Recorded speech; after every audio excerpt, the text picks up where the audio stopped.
I want to talk about attachment, how to help clients develop and enhance their secure attachment status. There are a lot of benefits to having secure attachment status. Many studies have found that people with secure attachment status cope better when faced with potentially traumatic experiences. And it makes sense because people with secure attachment status have a better capacity for healthy relationships so they can better access social support. They also have better ability to self-soothe, better affect tolerance, self-management skills. So, of course, they're going to cope better in challenging situations and have more support for doing so. So, when you have a client, a therapy client, how do you figure out whether they are securely attached or not, what their attachment status is? There are a lot of paper and pencil kind of, checklists to detect attachment status, and none of them are that good. The really good assessment for attachment is the adult attachment interview, which takes days of training. It's very complex and it's very good, but most people can't do that unless you have $1 million study and you can hire somebody that's got that training. So in clinical practice, though, at least we can extrapolate from the adult attachment interview and look at the things they're looking at. For example, first of all, does the client have a history of stable attachment or disrupted attachment? What were their first years like? Were they cared for in a stable, supportive environment? Was there neglect or a failure of attunement or abuse? So you look at the history. You also look at the quality of their relationships. Is there caring and mutuality, or is it more about what they can get out of the other person? And another key a key indicator, is how people describe their own parents.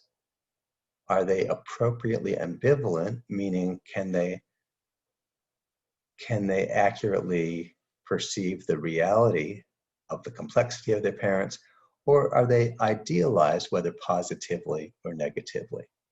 Here's an example of appropriate ambivalence, or, looking at the reality. Oh yeah, my mother drives me crazy. I love her.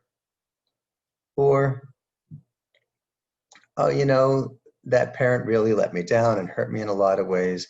They have some good points, but they have their problems too, So somebody who can say that can look at the whole reality of a parent, and that indicates, or at least it's a likely indicator of secure attachment status. When you have to idealize a parent, that often means that you can't tolerate the reality of them. For example, this is a cliche because it happens so much. I've talked to so many mothers who had primary custody of their children, and the children visit their fathers. And in the cases I'm thinking about, the fathers have really let the kids down in a lot of ways, not showing up, not coming through in a lot of ways. And what these mothers tell me, and I'm sure you've heard the same stories, is that the child will be on perfect behavior with the father on their visits and then come home and have tantrums with the mother. And the mother says, why is my kid doing that with me? I don't deserve that. I deserve the good treatment. Why don't they show the anger to their father? That's what they're angry about. And I explained to them, it's because you have come through that they can be angry with you and still feel safe, that the relationship is intact. Whereas they may feel, if I'm angry with my father, if I show my anger to my father, he might just retaliate or give up on me or reject me. In other words, I don't trust him enough to show that. Or, that's That's if the external attachment figure is not secure enough, but people also do that internally. In other words, if I even recognize my own anger towards that parent, I will kill that relationship internally. So when somebody idealizes a parent, it usually means that their relationship, or that at least they believe that their relationship can't tolerate the ambivalence. So that's something to look for when you're looking for attachment status. Research has also found that people with secure attachment status not only do better in life, but they do better in therapy in general, and also specifically with trauma work. And so you should really consider making sure that all your therapy clients are securely attached, because they'll do better with you. One strategy could be to screen out those clients who are not securely attached. That probably won't work out too well. In the general population, about 2/3 of people are securely attached, but in the therapy population, it's probably more like 1/3. So if you have people in your caseload with compromised attachment status, which of course we all do, you might consider helping them to become more securely attached as preparation for the trauma work. When would you do this with children and their families? This could start with the stabilization phase of treatment, when you're helping your clients to be safe and to feel safe and secure, and into the coping skills as well. And with teens and adults, it's typically going to be done around the time you're working with other coping skills. So how would you do this? What is attachment work? How do you help a client become more securely attached? There are several different strategies, and they're not mutually exclusive. You can do more than one. One of the classic strategies is healing relationships.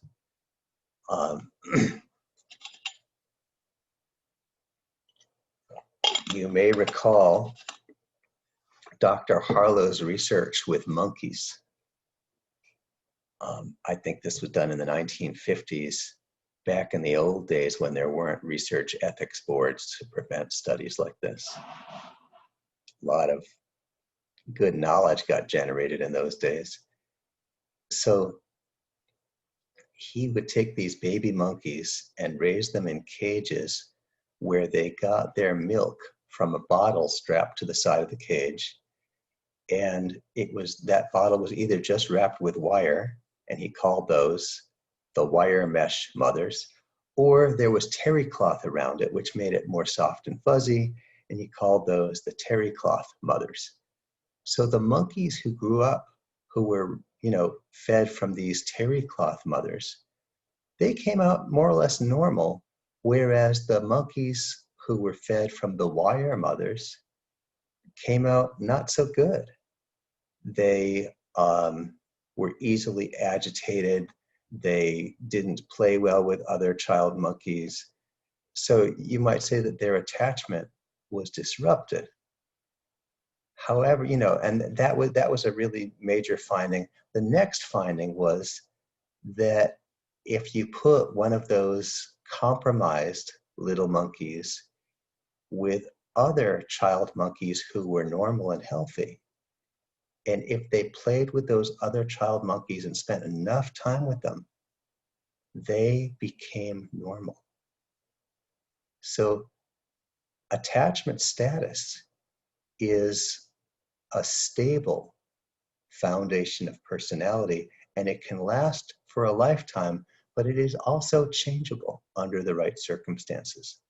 And so Harlow called those other child monkeys the therapist monkeys, because interaction with those monkeys enabled the damaged monkey to heal from the attachment damage and become normal. I had a friend in college, I told her she was my therapist monkey. These healing relationships that can improve attachment status can happen anytime in life if you happen to get lucky, and have that kind of friendship or intimate relationship or relationship with a mentor or coach or teacher or whatever it is. And this can also happen in therapy. And many of us do this quite purposefully through what has been called the corrective relationship approach, right? Especially if you look in the early psychoanalytic literature, it was very explicit that people were doing reparenting or corrective relationship. So how we behave with our clients can, over time, lead to improved attachment status among our clients. And they may also get lucky in other parts of their life. When we're working with children and their parents, if the child has problematic attachment status, we can coach the parents to facilitate this healing relationship and create better attachment by coaching them in the kinds of activities that provide the child the experiences that build secure attachment. For example, I wanted to mention there are a couple of good treatment packages that contain a bunch of these interventions, and they're pretty good. For example, child-parent interactive therapy, no, parent-child interactive therapy. Another nice package is TheraPlay. So if you're doing a lot of this work with children and their families, those are good treatment packages to look into. What kinds of activities? Things like feeding the child with touch, with eye contact, other kinds of touch, for example, putting on sunscreen, brushing the child's hair, structured games that require interactions, like Simon Says, supporting the child in achieving challenges, taking pleasure in the child's and showing pleasure in the child's achievements, reflective play in which the parent narrates as a positive mirror. And this is a real thing in terms of how children develop that secure attachment. They really need to be seen and valued by their parent. I'm thinking of when my youngest was about 3, and she just needed to be seen and acknowledged. And she would say something 3 times, 30 times, whatever it took, until she finally got what she needed. She'd say, "Papa, it's blue. Papa, it's blue. Papa, it's blue." Until finally I caught on. I'd say, "Oh, it's blue." And she'd go, "Yeah." And she'd be satisfied, and that was the end of it. It's a thing.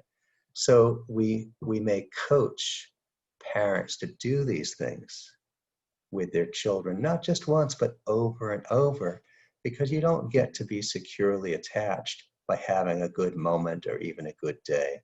This is about an accumulation of experiences.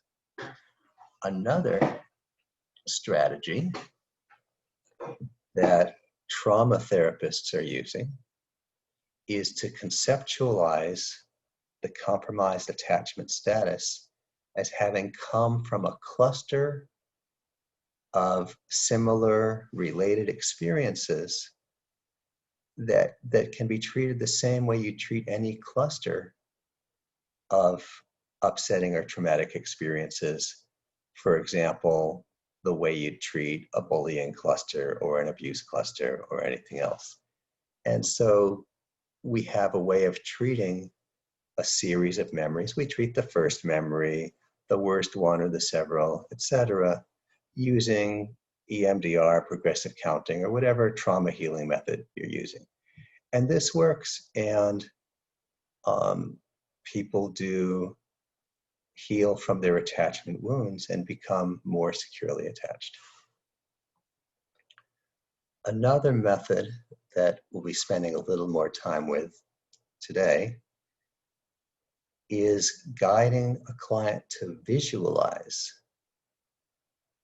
those series of experiences that are the building blocks of secure attachment status. And not to visualize it just once, but to visualize it over and over again, because, you know, why do we use visualization so much in psychotherapy and in other realms? Because even while part of your brain is saying, yeah, I know I'm doing a visualization now, another part of your brain is getting the experience. So I developed this visualization myself, sort of. I actually got it from a workshop by Landry Wildwind called It's Never Too Late to Have a Happy Childhood. I didn't actually attend the workshop, I just heard about it, so I may be doing a lot like what she taught, or it might be different, I don't actually know. So how we do this, we guide the client to identify a secure attachment figure, you know, who might have been a good parent for you. If it is, if they have somebody who has earned that parenting role, for example, a foster or adoptive parent who has sort of earned that role, we can use that current parent. You can't actually use the parent who let the client down. Even if that parent is now a good parent and is now repairing, you just can't use that parent in this visualization, because we're going to be asking the client to visualize what a good parent would have done. And if their actual parent didn't do that, they won't believe the visualization. It just doesn't work. So you can use a current parent if it's not the one who let the client down. Or you also use an ideal figure that the client selects. It could be some other relative. It could be somebody famous. It could be somebody from a movie. You know, people choose Mary Poppins or whoever they choose. Or their aunt, or, you know. And then we guide the client to develop a story, including all these small everyday events, as well as developmental landmarks that are the building blocks of secure attachment. And then we have the client practice visualizing the story.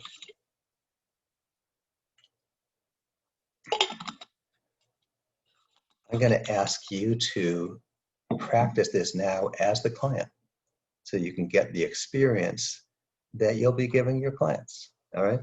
So I'm going to ask you a series of questions that I want you to answer to yourself. And it's important to have answers that are so specific, that have a time, a place, and an action, right? Something you can see as if you're watching it in a movie, because in a little while I'll be asking you to visualize it, right? So for example, if I ask you, how would this parent put you to sleep when you're a baby? If your answer is, they would sing to me, that's a start, but that's just a concept. What song? Right? Because if you're watching somebody in a movie sing to a baby, they're singing a certain song, so you got to have that song in mind. Okay? If I ask you, when you're 3 years old and you're in a conflict with another child, how would this parent handle that? If your answer is, they would be nice, well, that doesn't say much. That's just a concept. If they're being nice, what do you see them saying or doing in the movie, right? And so you want to get really specific about, oh, well, they're explaining to me that I should give this other person a turn, and then I can have a turn in a minute, right? So when I ask you these questions, it's important that you come up with an answer that's so explicit and concrete that when it's time to visualize it, there's an it to visualize, all right? Also, I'm going to be asking you to imagine somebody else being a parent other than the person who actually did raise you in that parenting role in your first few years. So if you were adopted when you were old enough to remember this, probably, 2 or 3 or later, you can use that adoptive parent if you'd like, but you can't use the parent who raised you from birth, just because I want you to get a certain experience, but I want to tell you that some people feel uncomfortable about imagining another parent parenting them. So I want to remind you that this will not replace or displace your actual parents. This is just extra, okay? It's just extra because it takes a village. So you still have your real parents. This is just extra. Okay. So who can you think of who might have been a good parent for you? And if somebody comes to mind, that's the answer. And if nobody came to mind, I'll give you a little menu to maybe give you some ideas. This could be somebody from childhood, maybe a family member or a friend's parent or a teacher or a coach or somebody else you knew. It could be somebody you know now. It could be somebody you've known. It could be somebody famous. It could be somebody from a book or TV or movie, or even someone from history. Who can you think of who might have been a good parent for you?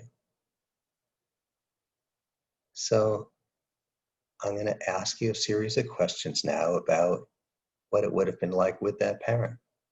If that parent had been there when you were born, what would they have done?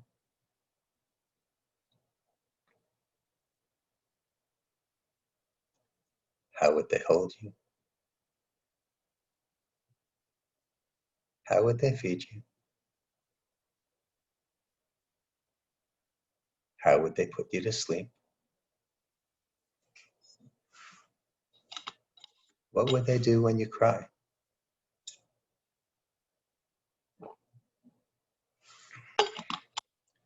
The weeks and months go by. Maybe you're 6 months old. Are they starting to give you foods? And if so, what foods? Is there any way they play with you? Are there places they take you? Now you're about a year old, probably crawling all over the place. How does this parent keep you safe?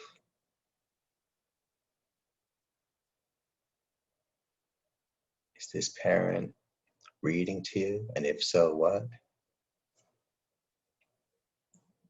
Is there a way they play with you now? What foods are they giving you?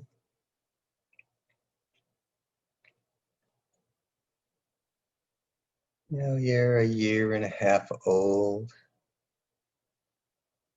Are there special places they take you? Are there special things you do together? Now you're 2 years old. When you start to take steps, start to walk, how does this parent handle that? What do they do? When you start to use words, how does this parent handle that? What do they do? Maybe you're 2.5 now. How does this parent handle toilet training?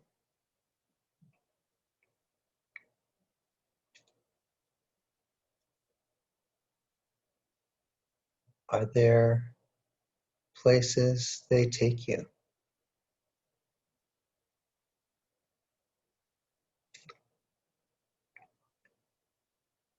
What does this parent do if you spill some food or break something by accident?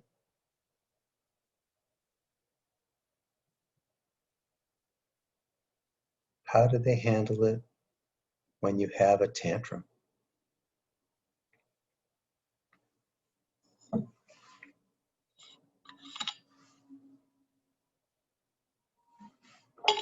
Now you're 3 years old.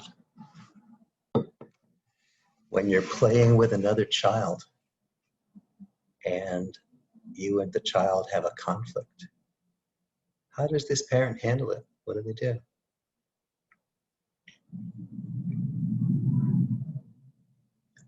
Is there a bedtime routine? And if so, what is it?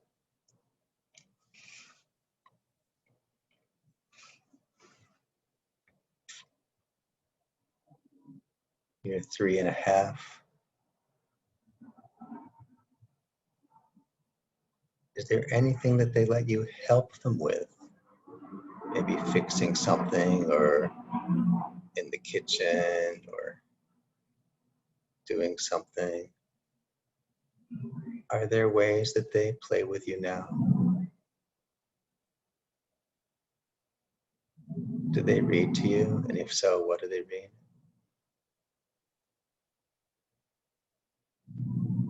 Are there special places they take you?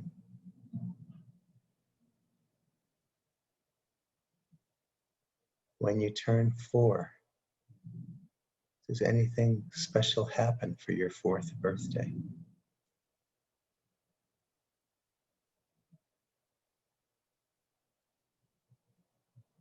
I'm going to ask you to watch this now like you're watching a movie in your mind, from being born all the way through your 4th birthday, imagining this parent doing all the things, all the answers that you just gave. You can do it with your eyes opened or closed. And what I'm going to suggest you do is press pause until you're finished with the visualization, and then press play again, and we'll pick up from there. Okay, go ahead and do it.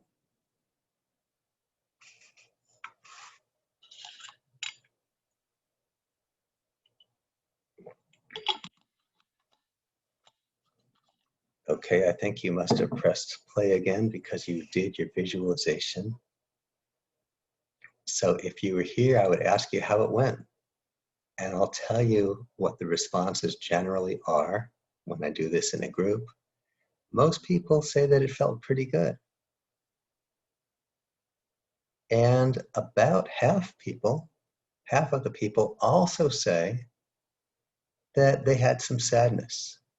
And a few people also say that they had some anger. And this makes sense because, well, the way I think of it is, imagine you have a starving person. You're not going to feed them a feast or they'll get sick, right? Because there's kind of a negative reaction to finally getting what you need. It brings up sadness or anger that maybe you didn't get it, right? So at the same time you are getting what you've always needed or wanted, it reminds you that maybe it wasn't that way. So it can be challenging also to do this. I want to talk about the kinds of things that can come up when you do this with your clients and what to do about those things. What if the client chooses a conflicted attachment figure? If it's the one who let them down, don't allow it. Because it's just not going to work. They're not going to believe visualizing this when this is what happened, right? It's just not going to work. Also, if they choose somebody who is abusive, even if it's not the person who raised them, that's not going to work either. It's just too messed up. You're going to guide them to find somebody who's a healthier attachment figure. If it's the one who came through, for example, an adoptive parent, you can allow that even if that adoptive parent isn't the same as Mary Poppins or some other idealized parent figure. For example, I worked with somebody once who had been adopted as a young teenager. And as we're going through the questions, I asked her, how would this parent handle it if you and another child were in a conflict? And my client said, well, she would do it this way. And that's wrong. That's not the right way to do it. you know, this is how I do it with my children, but that's how she would do it. And my client was really angry. And yet, after she got through this visualization, she said, wow, I feel so close to her now. I'm going to call her after this session. Because that's the healthy ambivalence with secure attachment, right? And so you don't have to be a perfect mother to be a good enough mother. You just have to be good enough. And so you can use the parent who came through, even if they're not perfect, is really fine. Another thing you'll run into is people who have discomfort with the prospect of displacing their existing attachment figures, their actual parents. And so I recommend that you tell them up front the same thing I told you up front, that we're not replacing your parents. This is extra in addition to, because it takes a village. And I find that that phrase, it takes a village, gives people a way to understand and accept that they're not being disloyal, that it takes a village. You may have a client who's restless, you know, those people who don't really like to talk anyway, can't sit still. So if you have somebody that can't get through answering all those questions to create that visualization, do it in shorter chunks, right? Do a year, another time you have a few minutes left in the session, you can add another year to it. So you don't have to get it done all at once. Maybe the first time you do the visualization, you're just visualizing through the second year. That's all right. And you add in pieces. The biggest challenge is the clients who have trouble taking in the love. And they'll say, this is stupid, it didn't happen this way. And they're angry at you for making them feel the pain of what they didn't get, that what they needed. So you'll see anger, you'll see sadness. If there's just a little, that's okay. They can take it in stride along with the experience. But sometimes it's so strong that it actually disrupts or prevents them from getting the experience. And so this is where I go back to that food metaphor, where, you know, if a person is really starving, they can't have a feast. It's too much, they'll get sick. And so what do you do with a starving person? You don't say, oh, you'll get sick from a feast, so I'm just not going to feed you. No, they're the one who need it the most, right? And so we start them with a little rice or a few spoons of applesauce, get them used to eating so that ultimately they'll be able to get back to a healthy amount of food, right? So if you have a client who really just can't take in all that love, it's way too much, it's gonna mess them up with the anger or the sadness, then just do a year at a time. Do a smaller, smaller number of bites, or even a single image, a single interaction, just being held, just being read to, right? Just a single interaction. Get them used to that piece of toast or that little bowl of rice. Let them get used to that before you start adding and building up to it. Also, another strategy, if or when you learn the flash technique, is you can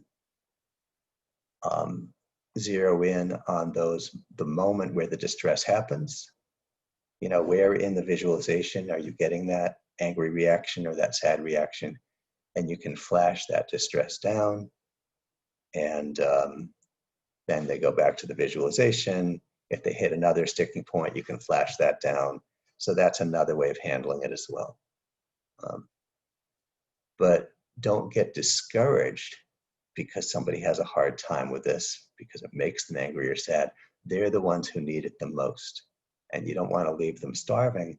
You want to get them used to taking in the love, for example, by using the small doses that they can handle until gradually they can handle more. So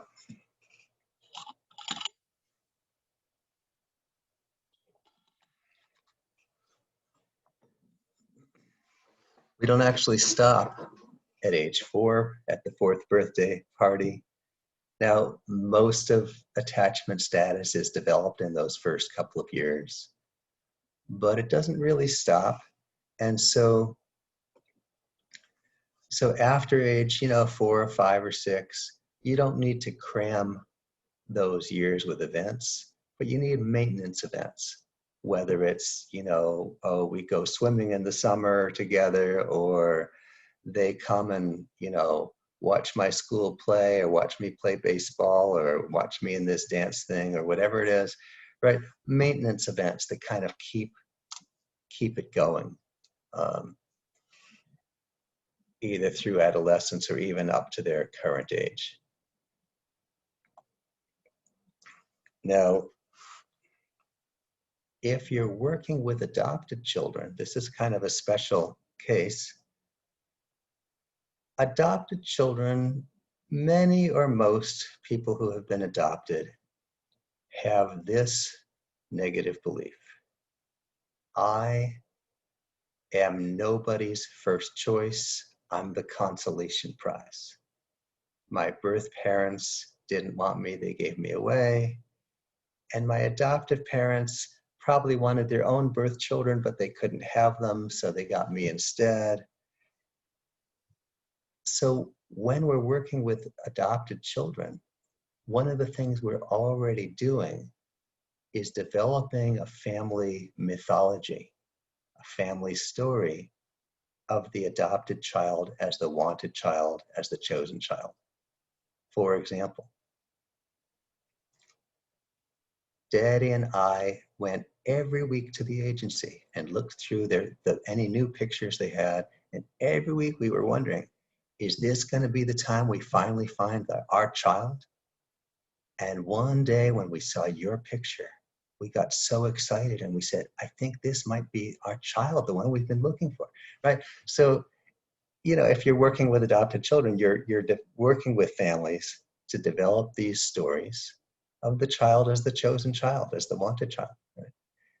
And, how that goes into how the adoption happened, et cetera. You can use those adoptive parents from birth forward by doing this attachment visualization.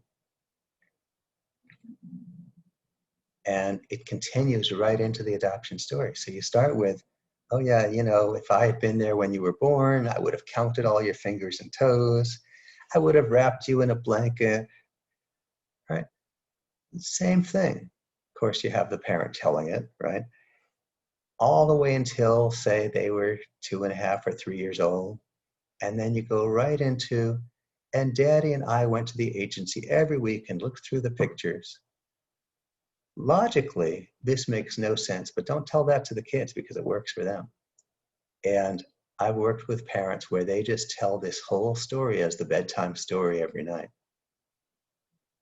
From, if I had been there when you were born, merging right into, Daddy and I went to the agency every week to look at the pictures, all the way into the whole adoption story. And it works. It doesn't make sense, but it works for the kids. One time,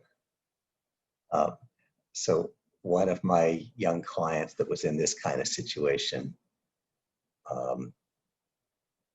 was really well bonded with her parents, her adoptive parents, but she also had a trauma history, and that was taking some work as well.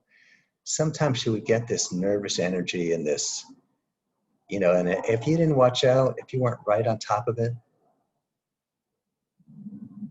next time you turned around, a bookshelf would be down on the ground, or somebody's hair would be cut off. I mean, bad stuff would happen. And the parents knew what that nervous energy looked like, So one time I went to their house because that's where we did the work. And the mother told me, oh yeah, she had that like nervous energy thing going yesterday. I just scooped her up and started telling her the story. And for a couple seconds, she was like thrashing and angry. And then she just like relaxed right into it. And then that nervous energy thing, it was just blew over. I wish I'd advised her to do that, but that's That's really, when you have this attachment visualization,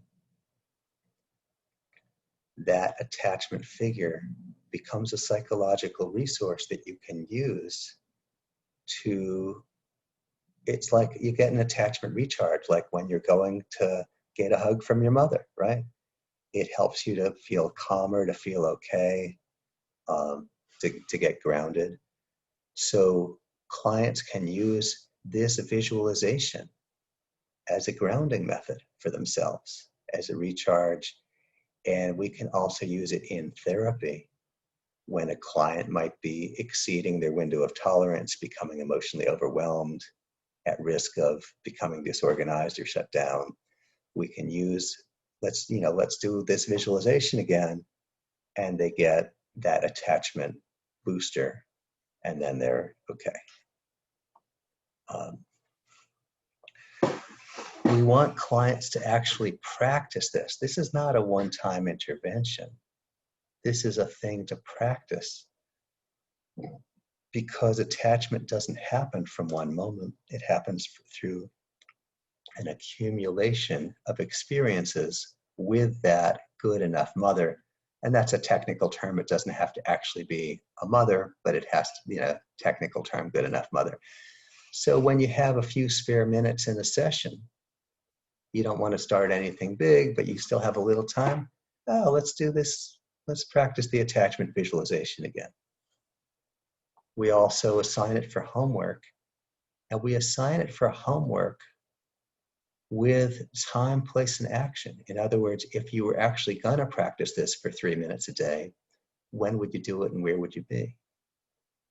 Because otherwise the time goes by and it never happened.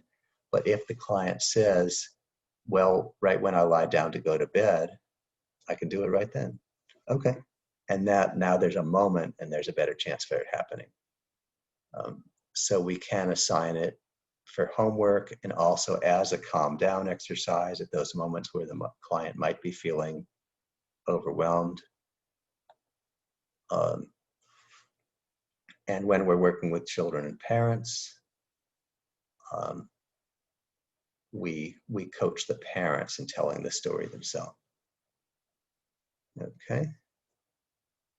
So I think there's going to be a little quiz for you that I haven't made yet, but I'm sure it's going to be part of this thing. So you can do that now to finish the job.